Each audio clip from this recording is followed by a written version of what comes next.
మరి వృషభ రాశి వారికి ఎలా ఉండబోతుంది? తప్పకుండా అమ్మ.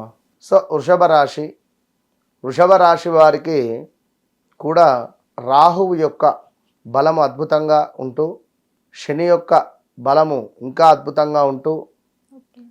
గురువు యొక్క బలము కొంత 100లో 25 అంటే 30% పాస్ మార్కుల అంతే. ఎందుకంటే 2024లో పూర్తిగా మీకు మద్దతు ఇచ్చాడు గురువు. అవును. మిగిలినటువంటి గ్రహాలు ఏమున్నా ఏవి లేకున్నా కూడా ఈ యొక్క మన గురుగ్రహము వృషభ రాశి వారికి 2024లో కొందరిని టాప్ మోస్ట్లో కూర్చునబెడితే మరికొందరిని అధఃపాతాళానికి తొక్కేశాడు గురువు. ఓకే. ఎవరిని అట్లా చేశాడు?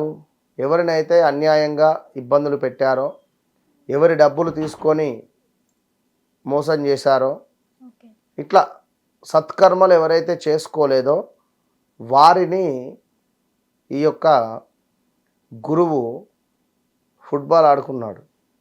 ఓకే. కనుక సో గురువు యొక్క బలం చాలా తక్కువగా ఉంది. ఎంత తక్కువ మాట్లాడితే అంత మంచిది. ఆవేశానికి వెళ్ళకూడదు, కోపానికి అస్సలు వెళ్ళకూడదు.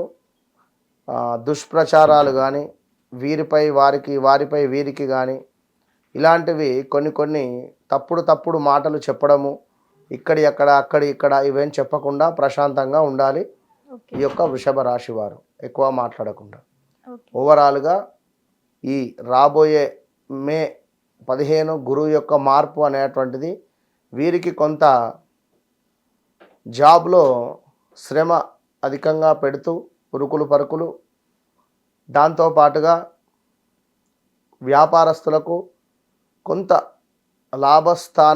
లాభస్థాయిగా వ్యాపారం అనేటువంటిది ముందుకు వెళుతూ, ఓకే. శనేశ్వరుడు ఎవరైతే ఉన్నారో వారి బలం చాలా అద్భుతంగా ఉంది. రాహువు వీరికి 11వ భావంలో చాలా అద్భుతమైనటువంటి యోగాన్ని ఇచ్చాడు గత 2 సంవత్సరాల నుండి. ఓకే. ఇప్పుడు 10వ భావానికి వస్తున్నాడు. సో వృత్తిపరమైనటువంటి మార్పులు చేర్పులు ఒకటి మాత్రం కనబడుతున్నాయి.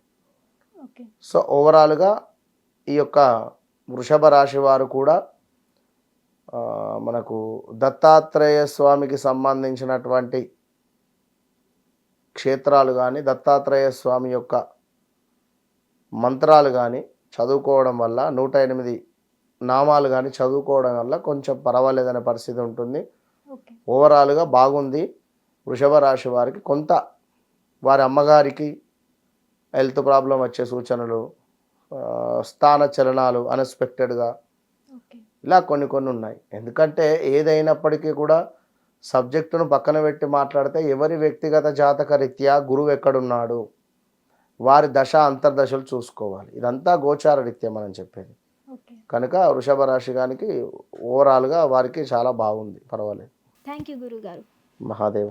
సో చూసారు కదా గురువుగారు ఎంత చక్కగా మనకి వివరించారో. మీకేమైనా అనుమానాలు ఉంటే ఈ కింద స్క్రోల్ అవుతున్న నెంబర్కి కాల్ చేసి గురువుగారిని సంప్రదించవచ్చు.